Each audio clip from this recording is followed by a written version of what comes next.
A graça e a paz, queridos, estamos aqui para trazer a nossa primeira lição do trimestre, do terceiro trimestre de 2023.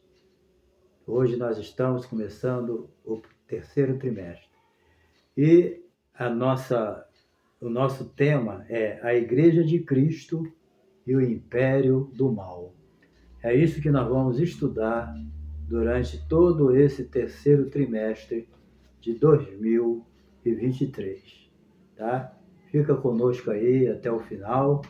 É o nosso comentarista, né? Ele vai trazendo, né, um tema muito importante, né? O comentarista é o nosso teólogo e pastor, né? Também presidente, é Douglas Batista. É ele que vai trazer para nós, nesse trimestre, a bênção do conhecimento. Tá bom? Então, fica conosco aí até o final. Com certeza, nós vamos ter um trimestre bastante proveitoso. Com certeza, tá bom? E o nosso tema da lição hoje, da lição número 1, é a Igreja diante do Espírito da Babilônia. Nós vamos estudar hoje sobre esse espírito, né? Essa oposição a Deus. A Babilônia aqui é um símbolo, né? Que simboliza toda a oposição do inferno contra a Igreja do Senhor, contra o verdadeiro cristianismo, o cristianismo bíblico, né? Hoje se fala que todo mundo é cristão, mas o verdadeiro cristão é aquele que segue o que está escrito na palavra de Deus, tá bom?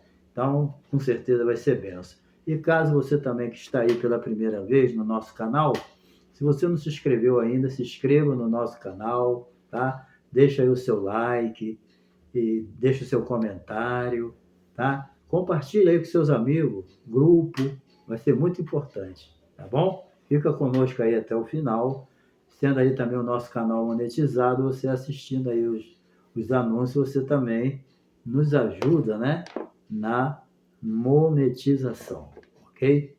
Bem, nós vamos ver aqui, né, nós estamos presenciando nesse final dos tempos, todos nós que estamos com os olhos espirituais abertos e ouvindo o que o Espírito está dizendo à igreja através da sua palavra, como também com mensagens ao nosso coração, que o Espírito Santo está vivo dentro de nós, e ele nos ensina, nos guia, nos dirige, e ele tem mostrado o que tem acontecido nesses últimos tempos, e os crentes que estão ligados estão percebendo aí o que está acontecendo, né? A gente está vendo aí uma grande organização que faz oposição ao cristianismo, né? O cristianismo bíblico, certo? Então, essa oposição, é preciso que a gente entenda o seguinte, essa oposição maligna, certo? Satânica, que a Bíblia simbolicamente chama aqui de, né, Babilônia, a prostituta. Nós vamos saber por quê que Deus escolheu a Babilônia, o nome Babilônia, para simbolizar o que está acontecendo no momento, certo? Essa oposição do inferno contra as coisas de Deus na terra, ela desenvolve numa escala religiosa, a religião, porque o cristianismo, Jesus não é uma religião, Jesus é uma pessoa que morreu pelos nossos pecados, né? Mas a religião faz oposição ao cristianismo, à política, à economia e à cultura, entendeu? Isso aí é um quadro terrível contra a Igreja de Jesus. Então, nós vamos estudar isso hoje e com certeza vai ser uma grande bênção. Entendeu? Apocalipse, onde está a nossa leitura bíblica em classe, Apocalipse 17, verso de 1 a 6. Nós temos também o texto áureo, né, que está lá em Apocalipse 17, 5, diz assim: e na sua testa estava escrito o nome Mistério, a grande Babilônia, mãe das prostituições e abominações da terra. Apocalipse 17:5. E a verdade prática, que é a síntese da nossa lição, ela diz o seguinte: a igreja deve resistir o espírito da Babilônia presente no cenário atual. Entendeu? Isso deve ser feito por meio do compromisso impecável, inegociável, com a autoridade da palavra de Deus. Então, o nosso compromisso com Deus, ele é inegociável. Entendeu? Não tem como. E tudo com base aonde? Na palavra de Deus, com a orientação do Espírito Santo. Então, aqui na introdução, o autor diz que o Apocalipse é a revelação de Jesus Cristo. O Apocalipse, como o próprio nome já diz, a etimologia dele, revelação, né? A revelação de Jesus para o nosso tempo presente, entendeu? Cujo propósito é mostrar as coisas que brevemente devem acontecer. 2000 anos atrás, Jesus falou isso, mas 1000 anos para Deus é como um dia, e um dia é como 1000 anos, né? Então, Deus trata dessa maneira, brevemente. Para nós é 2000 anos, né? E a gente não sabe quando Jesus vai voltar. Mas para Deus é breve. Então, por isso que a gente deve vigiar. Certo? Então, esse livro Apocalipse, ele é de natureza escatológica. Todos nós sabemos disso, né? Então, não é assim um livro muito fácil de interpretação. Lógico que ele tem a sua interpretação correta, mas há muita divergência na interpretação. Uns são pré, outros são pós, né? Outros são mini. Então, cada um tem a sua interpretação e não são poucas, né? Mas vamos ver quem está mais próximo, certo? Eu sou pré-tribulacionista, pré-milenista e tenho convicção daquilo que eu sou, né? Agora, não sou o dono da verdade. Não sou. Respeito as outras opiniões, como também desejo ser respeitado. Eu respeito para ser respeitado. Eu não sou o dono da verdade, só quem é o dono da verdade é o Espírito Santo. Certo? Ele é que é o real intérprete da palavra de Deus. Certo? Então, nós vamos aprender muita coisa nessa lição importante. Número 1 aqui, né? A Babilônia e o seu significado. Eu também quero deixar claro aqui que o nosso objetivo aqui, certo? Não é tratar do livro de Apocalipse, tratar da grande tribulação, não, nada disso. Nós vamos tratar do espírito da Babilônia, né, funcionando no mundo, certo? Isso aí que nós vamos ver. O principal objetivo é esse, tá bom? Inclusive, está aqui na lição, ó. Apresentar o significado de Babilônia é o número 1, o objetivo número 1. E o número 2, elencar os sistemas que formam o espírito da Babilônia. E o terceiro, né, demarcar a posição que se espera da igreja no contexto, certo?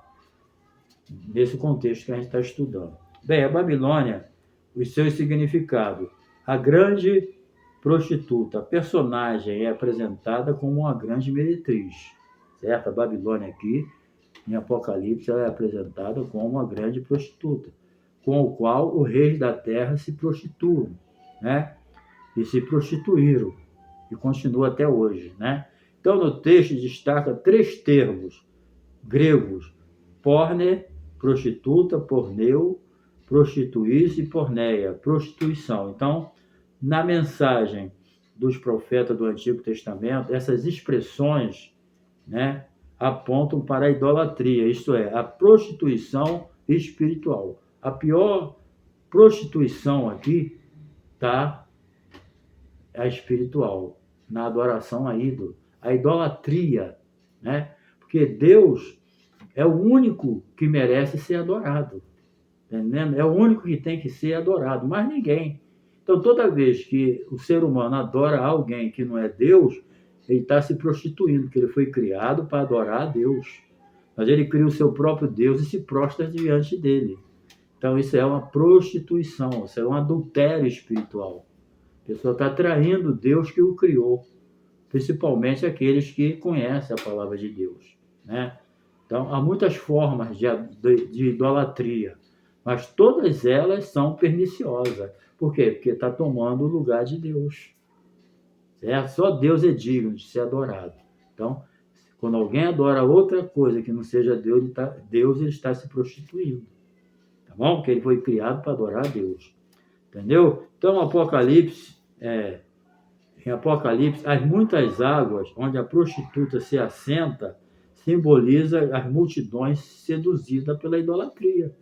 Certo? Aqui está dizendo, ó, a prostituta que está assentada sobre muitas águas. Capítulo 17, verso 1. Entendeu? A gente sabe que há muitas águas aqui simbolizam as multidões. Essas multidões, elas são seduzidas pela idolatria. Porque a idolatria, ela seduz, cega a pessoa, ela cria um fascínio. A idolatria é fascinante. Tem pessoas que até conhecem a verdade, mas não tem força para abandonar a idolatria, porque a idolatria fascina as pessoas. Lembra de Israel, né? As maravilhas que Deus fazia no meio do povo de Israel, mesmo assim eles adoravam ídolos ainda, se prostituíam, né?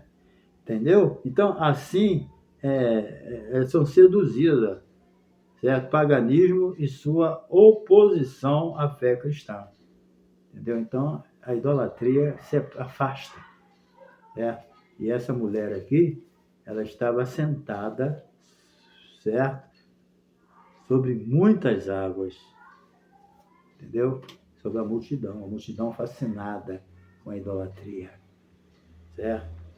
Bem, assim a prostituta é identificada como uma das facetas da imoralidade, falso sistema religioso representado pelo espírito de Babilônia. Então, o espírito de Babilônia é um sistema organizado por Satanás em oposição a Deus, entendeu bem? A Babilônia é um sistema organizado pelo diabo invisível que trabalha na vida das pessoas contra a palavra de Deus, contra o cristianismo, contra Deus. Agora, por que Deus escolheu o nome Babilônia para ser o símbolo de toda essa prostituição do inferno? Porque a Babilônia era uma grande cidade. Vamos falar só do tempo de Nabucodonosor. O assunto hoje não é a Jerusalém geográfica, é a Jerusalém simbolizada. A Jerusalém, não, me perdoa, a Babilônia, não é a Babilônia geográfica, onde Nabucodonosor era rei, né? E entre outros. Mas, certo, a Babilônia, certo, simbolizada. Por que Deus escolheu a Babilônia, certo?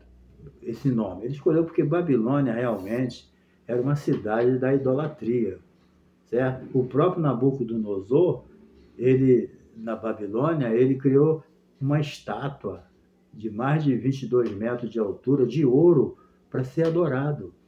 Inclusive, os 3 jovens foram lançados na fornalha porque não quiseram se prostrar diante da estátua dele, né? Então, Nabucodonosor foi um idólatra tremendo e ele desejou se colocar no lugar de Deus, entendeu? Conta a história que a Babilônia, ela tinha um jardim suspenso, de tão bonito que ela era, né? Ele fez uma cidade tremenda, né? A Babilônia, que tinha o jardim suspenso lá da Babilônia, era considerado uma das 7 maravilhas do mundo. Para você ver, o próprio Nabucodonosor se orgulhava. Um dia, ele andando pelo palácio, ele ficava embriagado com a beleza da cidade, certo? Babilônia, geograficamente, né? Porque ele construiu, ele disse, uma vez ele falou, essa é a grande Babilônia que eu construí com o meu poder e com a minha glória. Para você ver como é que era a Babilônia, né? Aí, daquela mesma hora, veio uma voz do céu e, a partir daquele momento, ele foi para o mato, né? Para comer, virou um animal, certo? E ficou 7 anos lá comendo capim, até que um dia Deus mudou a história dele de novo. Mas ele pagou um preço caro por querer tomar o lugar de Deus. Então foi por isso que Deus escolheu, né, o nome Babilônia para simbolizar toda a prostituição que existe no mundo hoje, na cultura, na economia, em tudo quanto é lugar, ela é simbolizada. Embora no final o próprio anticristo vai destruir ela. Certo? Porque o anticristo, ele não quer dividir nada com ninguém. É ele. certo? Muito bem, entendeu? Então, é isso que acontece. Aqui a Bíblia diz, aqui agora, a mulher e a besta. Depois a Bíblia fala, né, que ela elevou-me em espírito a um deserto, 17:3, e vi uma mulher sentada sobre uma besta de cor escarlate, vermelha, né? Estava cheia de nome, de blasfêmia, tinha 7 cabeças, 10 chifres, entendeu? Então, a mulher montada sobre a besta é a descrição da grande prostituta, certo? A grande prostituta. Ela se veste de púrpura. Vamos ver uns detalhes importantes aqui. Ela se veste de púrpura e de escarlate. Significa o quê? Reinado de luxo. Só quem vestia-se de púrpura eram os reis nos palácios. Não é para qualquer um, não. E aqui ela está simbolizada, vestida de púrpura e escarlata, simbolizando o quê? Um reinado de luxo, certo? Também ela se adorna com ouro, pedras preciosas, né? Que simboliza o quê? O materialismo e o poder econômico. Está entendendo? Hoje a briga pelo materialismo é tremendo, certo? As coisas espirituais foram deixadas de lado. E o poder econômico, as pessoas mata, rouba, trai, engana, faz tudo para ter o poder econômico. Porque tendo dinheiro, eles conseguem dominar, certo? Bem, o cálice em sua mão diz respeito que às abominações e às imundícias da sua prostituição, que representa o quê? A forma obscena e impura de contaminação moral e espiritual da sociedade. A imundície, certo? A imundície é uma coisa terrível.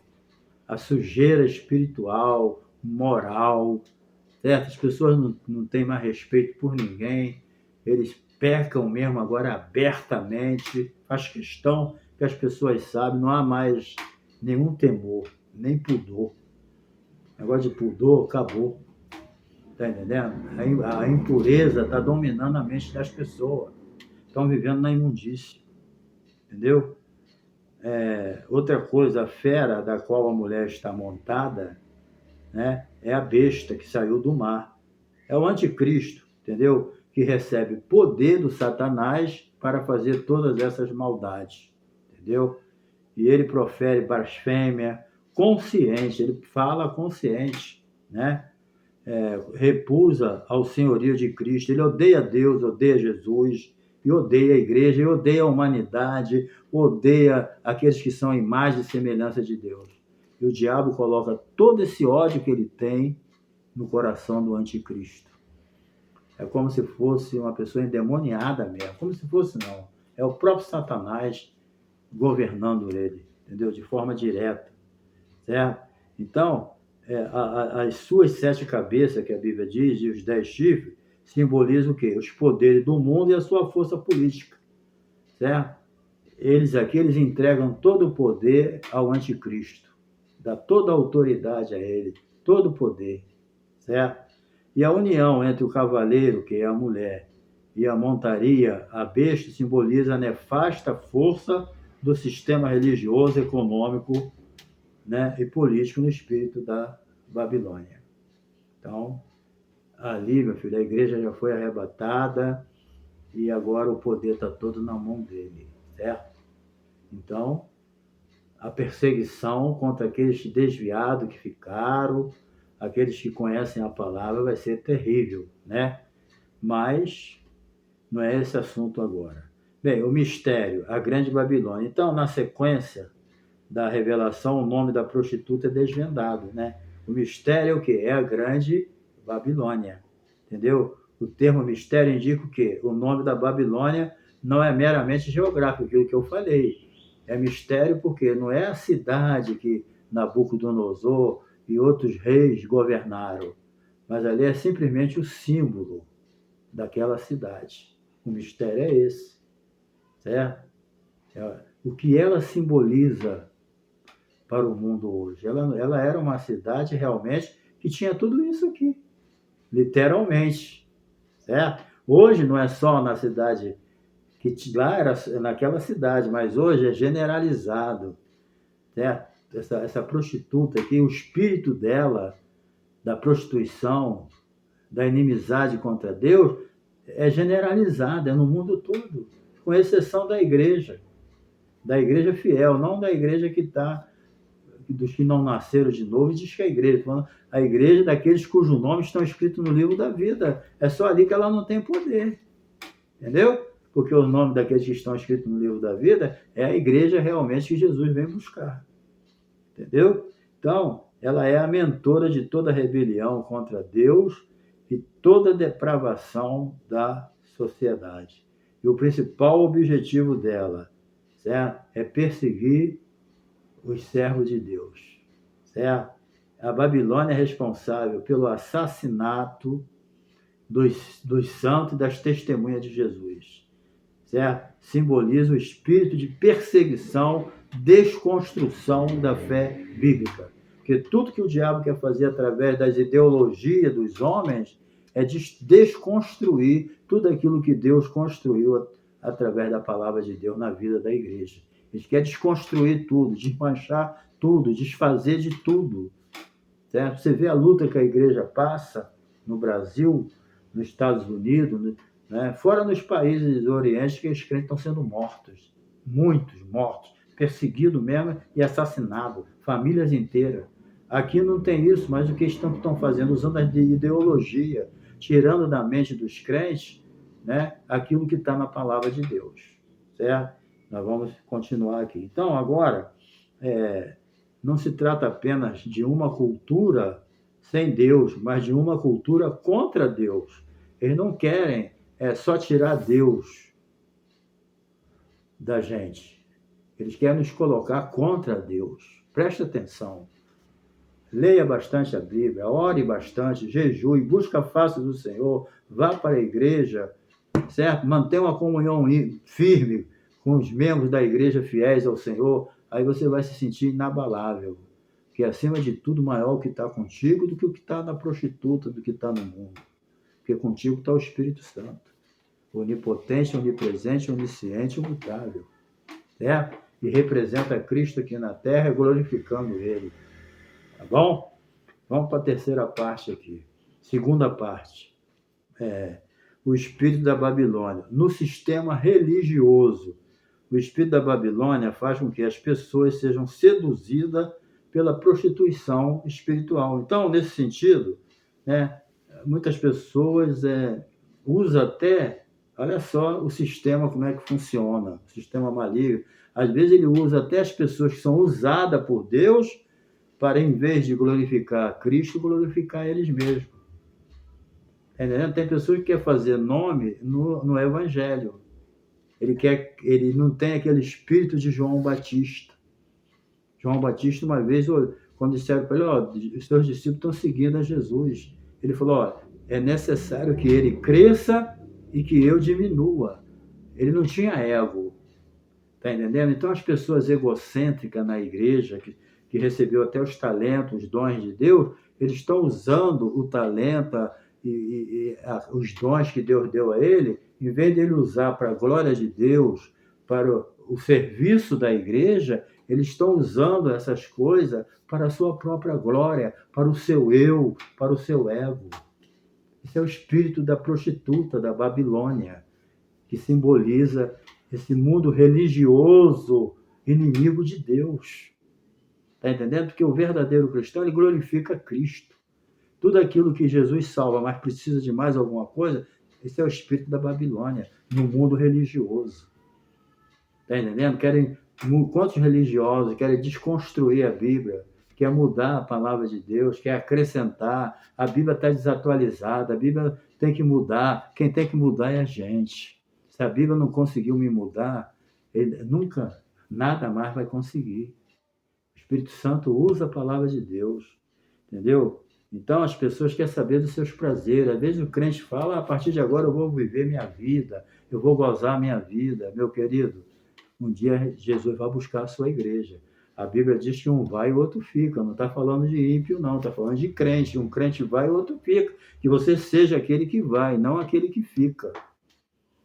Estarão dois dormindo, um vai e o outro fica. Não está falando de crente e ímpio, não. Porque o ímpio não vai. Está falando de crente que vai ficar para a grande tribulação. Entendeu? Então, não alimenta o teu ego, não. Quando Pedro fez aquele milagre, né, do paralítico andar, Deus usou ele, as pessoas ficaram olhando para ele, e ele era uma boa oportunidade para ele se engrandecer. Mas ele falou, por que vocês estão olhando para mim?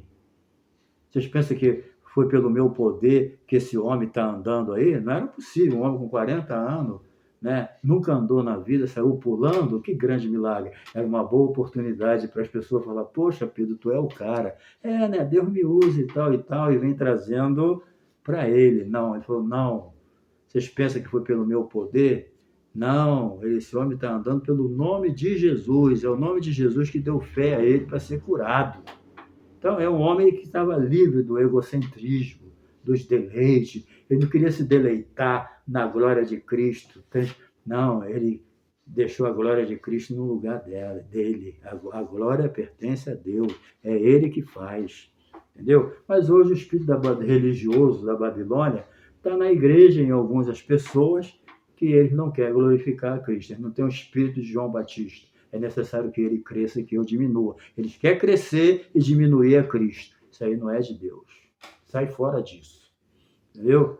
Então, além disso, o argumento de liberdade estimula a devassidão, o afrouxamento moral. As pessoas querem ser livres, querem ser dono do seu nariz, não quer ter regras, não quer ser respeitado, mas não quer respeitar os outros, não respeita o horário das pessoas, não respeita o dia das pessoas, não respeita nada. É o afrouxamento moral, o ecumenismo também, né? Não, vamos juntar todas as religiões e vamos adorar o mesmo Deus, não tem como. Só tem um Deus só, que é adorado na vida de santidade. Não tem como eu me misturar. Bem, agora é um culto, né, a uma religião. Agora outro culto à religião. Agora um culto a Jesus. Não, nada disso. Entendeu? Aquele que quiser vir após mim, negue-se a si mesmo, toma a sua cruz e siga-me. Entendeu? Aquele que tiver pai, mãe, filho acima de mim, não é digno de mim. Não. Então sai fora do ecumenismo. A união de todas as religiões, não existe isso. O cristianismo é diferente. Só existe um Jesus, só existe um caminho. Eu sou o caminho, a verdade e a vida, e ninguém vem ao Pai a não ser por mim. Só tem um caminho, é Jesus. Religião não leva ninguém para o céu, leva para o inferno. Vigia, tá? Então, o relativismo, né? Relativismo é terrível. Aquilo que é pecado para você não é para mim. Não existe isso. Pecado, sabe o que é pecado? Pecado é o que a Bíblia diz que é pecado. Não sou eu que crio pecado e invento, não. Quem diz o que é pecado é a Bíblia. Se a Bíblia diz que roubar é pecado, roubar é pecado. Mas eu roubei porque precisava. Problema, a Bíblia diz que é pecado. Mentira do diabo, o diabo é o pai da mentira, a mentira é filha do diabo. Então a Bíblia diz que mentira é pecado, para mim mentira é pecado. Não, mas uma mentirinha não tem problema. Problema, isso é o relativismo. Não, mas mentir é pecado para você, não é para mim. Não, para mim pecado é o que a Bíblia diz que é pecado. Eu estou fora do relativismo. Para mim é relativo, não é relativo nada. O que a Bíblia diz que é. E acabou. Se a Bíblia diz que só tem um caminho para o céu, acabou. Para mim não adianta relativar. Não, Jesus é o caminho para você, mas não é para mim. Estou fora. Jesus é o caminho generalizado e acabou. É o único. Eu sou ao adjetivo, ao artigo definido aqui. Já defini, eu sou o caminho, eu sou a vida, eu sou a verdade. E acabou. Entendeu? Então, o humanismo também, né? O humanismo quer reinterpretar a Bíblia. A Bíblia é espiritual, escrita por homens. Se Deus fosse escrever para homens, ele usaria os anjos. Se ele fosse escrever para anjo, ele usaria os anjos. Quando ele escreve para homem, ele usa os homens. Entendeu? Então, porque é homem pecador. É pecador, mas é usado por Deus. Tá? Quem escreveu a Bíblia. Sincretismo, mistura de religião. Hoje eu adoro a Deus, amanhã eu adoro o diabo. Hoje eu adoro a Deus, amanhã eu adoro o anjo. Hoje eu estou numa religião. Não, sincretismo é aquela misturada. Israel era um sincretista. Israel adorava a Deus e adorava os ídolos. Ninguém pode servir a dois senhores, gente. Sincretismo religioso é adoração a vários ídolos. Ninguém pode servir a dois senhores, que um vai agradar e o outro vai desagradar. Ninguém pode servir a Deus e o diabo. Ninguém pode servir a Deus e a idolatria. Não tem como. Ou é Deus ou não é. Entendeu? Então é um cuidado. Isso faz parte do sistema hoje. Eu adoro quem eu quiser. Ele não serve para você, mas serve para mim. Isso aí é um truque do Satanás para levar as pessoas para o inferno. É um truque do diabo. A pessoa fecha o ouvido para ouvir, então é aquilo que Deus falou. E Jesus repetiu: esse povo me honra com os lábios, mas o coração está longe de mim. Querida, a gente precisa dessa mensagem. Deus não é Deus de brincadeira. E a Bíblia diz, deixa claro, o diabo não brinca de diabo. Não brinca de crente, que Satanás não brinca de diabo. Ele quer matar, roubar e destruir. E pronto, não deixa ele destruir a tua fé. Não deixa ele destruir a tua vida espiritual. Certo? Não deixa ele destruir a tua família, não deixa destruir os teus filhos. Vai para o joelho, vai orar, vai se juntar com a igreja, vai criar grupo de oração para orar, para jejuar, para se humilhar, para estudar a Bíblia. Vai para a igreja, vai para a casa do Senhor, casa de oração. Nós estamos vivendo tempos difíceis, tempos trabalhosos. Nós não podemos se distrair com outras coisas. E é tempo de... Paulo falou que esse tempo que a gente está vivendo é tempo difícil, tempos trabalhosos, homens amantes de si mesmo, egoísta. Se for preciso te destruir para ele ficar mais rico, ele destrói. Se for preciso te destruir para ele ficar famoso, ele te destrói. Está entendendo? Então, vigia na terra e Deus vai te orientar. Entendeu? Então, profano por santo. Hoje você não sabe o que é santo, o que é mais profano. Certo? Às vezes a pessoa fala, está tudo santificado. Nada, está tudo profanado. O sujeito na igreja é crente, no trabalho não é crente, toca na igreja e toca no mundo, sem necessidade, às vezes, né? A pessoa não faz a diferença do que é santo, do que é profano, faz uma misturada do caramba, certo? A pessoa xinga, briga, maltrata, mas na igreja parece até um crente. Isso é profanação, você está profanando o templo que é o teu corpo. Que você, sendo um cristão, você é templo do Espírito Santo. Você não pode profanar o seu corpo. Você não pode, terminar de assistir um culto, vir para casa e assistir um filme pornográfico. Você está profanando você mesmo. E como Deus está vendo isso? A Bíblia diz que sem a santificação ninguém verá o Senhor. Isso aqui não é uma pregação de crítica. Esse ensino dessa escola dominical nesse primeiro dia aqui não é uma crítica, ela é um alerta. Não recebe isso como uma crítica, não. Porque o diabo, ele vai usar até, se você estiver errado, ele vai fazer tudo para enviar a pessoa, para passar a mão pela tua cabeça e dizer, vai nessa tua força, você está certo. Você tem direito de escolher o que você quer, mas ele não diz para você que dentro desse direito de você fazer o que quiser e profanar as coisas de Deus, você morre, você vai perder a tua salvação. Ele não fala isso. Está entendendo? Então, muito cuidado. Entendeu? Guarda o que tens para que ninguém tome a tua coroa. Não recebe isso como uma crítica, que ninguém tem nada da tua vida. Não, recebe isso como alguém que te ama e quer ver você no céu. Porque essa vida passa rápido. De repente a gente morre. Eu tenho sabido de pessoas que estavam bem ontem, hoje faleceu, infarto, isso e aquilo, as pessoas não estavam nem esperando. Podia ser eu, pode ser você, e a gente tem que estar preparado para o dia da morte. Entendeu? Então a gente precisa entender, certo? Nós temos aqui as pautas. A Babilônia exerce uma forte influência na política, cultural, né? A pauta progressista, a inversão de valores, certo? Os valores estão invertidos. O certo está errado e o errado está certo. Você faz as coisas certas, você está errado. O politicamente correto, todo mundo faz, eu tenho que fazer também para me ser politicamente correto. Deus não chamou você, nem eu, para ser politicamente correto. Os discípulos andavam na contramão do mundo, a igreja anda na contramão do mundo, e quem quiser ir para o céu vai ter que andar na contramão do mundo. Tá entendendo? Não queira ser politicamente correto, de se uma Maria vai com as outras, me desculpe o termo, de querer agradar todo mundo. Não vou agradar o fulano. Você tem que agradar a Deus, primeiramente. É Ele que morreu, Jesus é que morreu por você na cruz. Agrada a Deus, tá? Não agrada quem não quer o teu bem, nem está nem aí para você se tu vai morrer, vai para o inferno ou vai para o céu. Não fica nessa, não. Se liberta disso, acorda e obedecer a Deus. Tá? Então, a grande mídia, né, a literatura, a arte, tudo inclina para mim.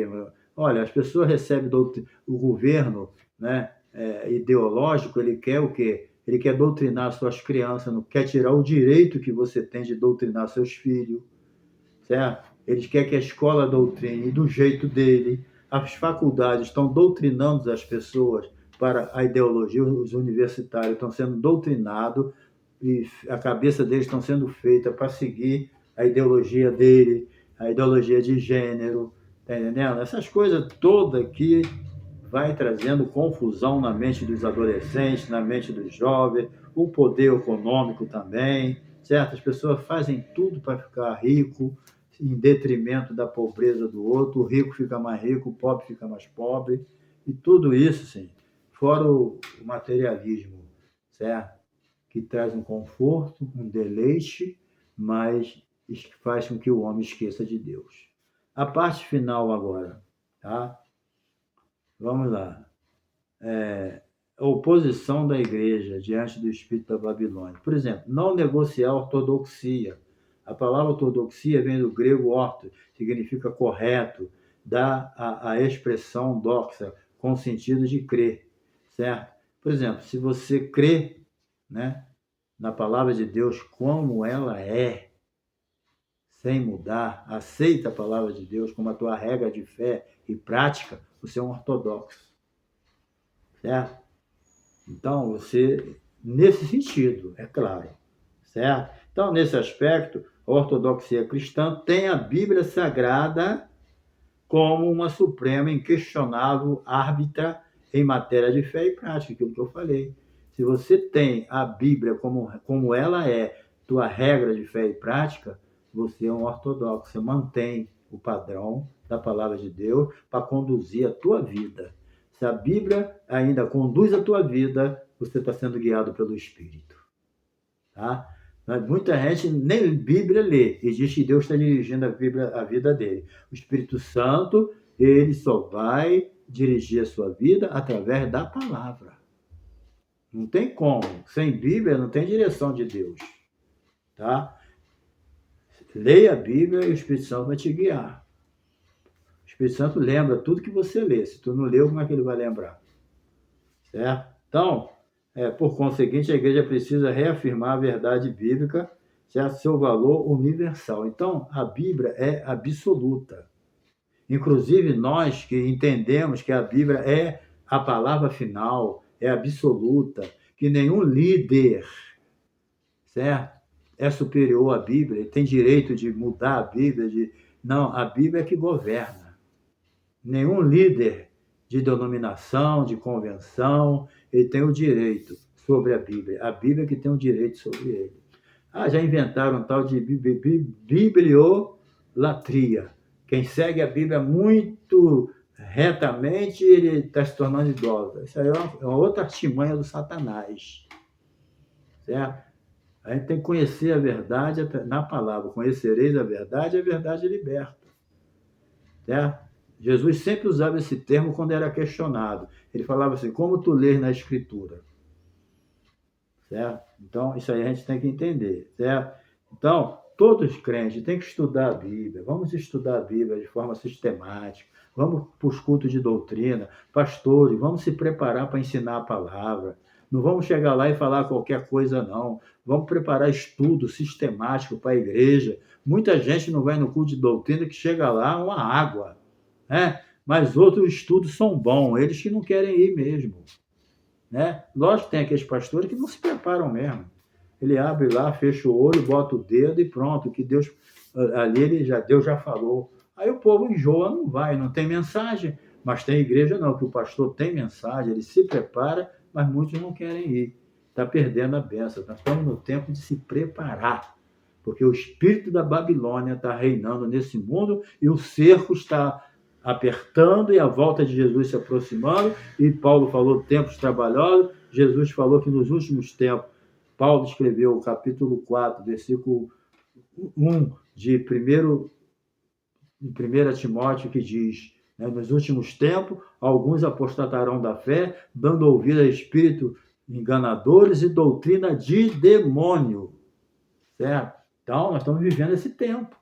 As pessoas estão abandonando a fé, estão virando as costas para Jesus, certo? E seguindo a voz dos demônios, através das pessoas, os pregadores liberais, progressistas, certo? Que estão ensinando tudo aquilo que é contrário à palavra de Deus, mas Deus, com certeza, um dia vai julgar todos eles. Mas eles traz um prejuízo na obra de Deus, mas vão ser julgados um dia. Você pode crer. Tá bom? Então, formar um caráter de Cristo. Então, formar um caráter de Cristo, o que é? O fruto do Espírito. Não tem como andar no Espírito se não tiver o fruto do Espírito. O amor, a paz, a longanimidade, domínio próprio, entendeu? É o Espírito, né? É o fruto do Espírito que vai desenvolver em você e em mim o caráter de Cristo. Porque o trabalho do Espírito Santo aqui na Terra é nos levar a ser semelhante a Cristo. É uma mão de obra para ele fazer isso, mas a gente tem que se submeter. Olha, a receita final para esse estudo é essa, além da gente estar aguardando a volta de Jesus. Para você ser um vencedor, sujeitai-vos, pois, a Deus. Você tem que se submeter a Deus através da palavra dele, através do que o Espírito Santo fala no teu coração. Se tem uma voz aí dentro de você que não concorda com a Bíblia, não é o Espírito Santo, não. Porque o Espírito Santo, ele vai falar contigo, vai te orientar de acordo com o que está escrito. Se você está querendo fazer coisa que desagrada a Deus e acha que é Deus, errou algo, sai fora. O Espírito Santo só vai te orientar de acordo com a palavra de Deus. Então, o que a Bíblia diz? Sujeitai-vos a Deus. Você tem que ser submisso a Deus para vencer essa avalanche de heresia, de malignidade, de carnalidade, de satanismo. Você tem que se submeter a Deus. Aí você vence. Mas não é só isso. A Bíblia diz, sujeitai-vos a Deus, resistir o diabo. Tá entendendo? É duas coisas. Ninguém vai resistir o diabo se não for submisso a Deus. Não tem como. Você só vai ser submisso a Deus se você só vai resistir o diabo se você for submisso a Deus. Se você for submisso a Deus, você vai ter poder, força e graça e desejo de santidade e comunhão com Deus para resistir o diabo. E se você resistir o diabo, ele vai fugir de você. Não é você que vai fugir. A Bíblia não manda ninguém fugir do diabo. A Bíblia fala, resistir o diabo. Faz frente com ele, obedecendo a palavra de Deus. Tá bom? Então, Deus te abençoe. E que você possa, né? A lição não tem como tratar todos os detalhes, mas você lê essa lição várias vezes e você vai enriquecer o seu conhecimento e vai se fortalecer para vencer as potestades malignas, certo? Resistir o diabo e ele fugirá de vós, ok? E a Bíblia diz, revestivos de toda a armadura de Deus para que possais estar firme contra as astutas ciladas do diabo. A Bíblia diz que você, cristão, é mais do que vencedor. E maior o que está em você do que o que está no mundo. Tá bom? Um abraço, tá bom? E até a próxima lição. E que você se inscreva no meu canal, compartilhe e também deixe o seu like. Tamo junto, hein? Um beijo no coração.